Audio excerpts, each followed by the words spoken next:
okay, it hasn't been the greatest ever round of 16, but what it means is that the quarterfinals are going to be brilliant because, of course, Bayern Munich, PSG, Real Madrid, Manchester City, Borussia Dortmund, Atletico Madrid, Arsenal and Barcelona are all through to the final 8. The draw will be made on Friday, so I think it's about time we get into Gab's dream draw, looking ahead to it. Gab, this is easier than normal because there are so many different narratives between so many different opponents. Whatever happens, it should be brilliant. Yeah, and by the way, I actually thought the round of 16 was prety good and exciting. Oh, you would. Right, just get on with the quarterfinal dream draw. But whatever. I like football. What can I say? So I'm going to start at the top. I like my narratives. Obviously, I'm going to go with Bayern against Barcelona for the simple fact of the managers. It's so rare that you get managers where you know that they're not going to be back next year. Thomas Tuchel, not by choice. Xavi by choice, although I secretly hope Xavi does come back. So, without question, Bayern and Barcelona, also so much exciting young talent on display, from Musiala and Pavlovic on one side to Pau Cubarsí or Cubaresi, as I've started calling him as of last night. Reserve the right to change my mind. And of course, that kid, Lamine Yamal. Oh, double down on that. Cubaresi. Gab, keep going. Go on. PSG, Real Madrid, Mbappe, obviously the story there. Obviously, Paris Saint-Germain, Real Madrid, really easy.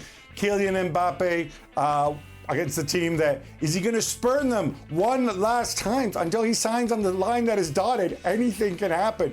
We've seen this film before. How will the Bernabeu take to him? There's also a subplot in there. I mean, I don't know if he's going to play at center forward if he does move to Real Madrid, but what about Vinicius? That guy's pretty good. He's been pretty important. He's been pretty important to Real Madrid. Hey, Mbappe plays the same position. So I think this is foreshadowing a long saga there. I went with City and Arsenal for the simple reason that I don't believe we've seen master versus apprentice over two legs. Certainly not in the Champions League. I know they're going to play each other. We've seen them play in the Premier League or whatever. Hey, this is a different kettle of fish, different format, and I think a really good test for City. And who knows? Maybe Arteta can pull one off on him. And finally, like I said, somebody's got to play Dortmund. Atleti, I think, have had a little bit of the rub of the green. Why don't we give it to them again? And I look forward to Nicolas Füllkrug against Stefan Savic. Yeah, cat's bounce. That's Dead cat. Right. Dead cat bounce. Okay. It's exciting, isn't it? It's good. No. What's not exciting? Well, of course it's exciting. Well, no, look at the teams that are left. It's not exciting. It is exciting. No, even you can not be excited about the prospect of seeing what's happening. There's no such thing in my life as a dream draw. Right. It's just a draw. Just a draw, yes. But whatever the draw will be. Whatever the draw will be. Yes. You know, when it's made, I'll go on or I'll look at it and go, there's the draw. Okay. You know, I won't wake up in the morning like it's Christmas morning and I'm 5 years old. It's really? a draw. You won't wake up? It's a draw. It's a surprise. Okay, right. How were you at 5 years old on Christmas Very morning? excited. Very excited. Slowly but surely. Bitterness to go. We peaked very early. Okay. Yeah. All right, Frank. Are we agreeing that if we were to do a power rankings of the 8 teams that are left, Manchester City would be top? Yes, still for me, yeah.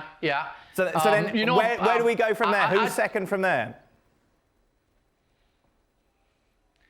I have to go for Real Madrid for their experience. Really? And yeah, I have to go for Real Madrid. And then I will go for Arsenal, even if I think that's going to be, as we talked, you need to lose one time before winning that Champions League. And we also, those big clubs doing that, City, Chelsea before, and some others. Paris Saint-Germain lost their first Champions League final. Will they be able to, like Inter, win another one? We'll see. But you need to lose one, so I think Arsenal is going to be tricky.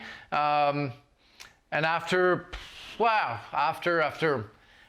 don't see Paris Saint-Germain winning. I mean, that would be absolutely unbelievable to see Mbappe putting out Real Madrid where he's going to sign next season. That's going to be very interesting to see. But otherwise, yeah, there is no dream draw. But I have to go, for City first. I think City are the favorites for me. That's clear. I don't see any other team better than City if they play at their best. That's my dream. Can I just say from the perspective of PSG, when we do the power ranking, we agree that Dortmund is at the bottom of the power ranking. But if you're looking at a team that has flaws and is actually quite vulnerable, PSG would be 7 for me.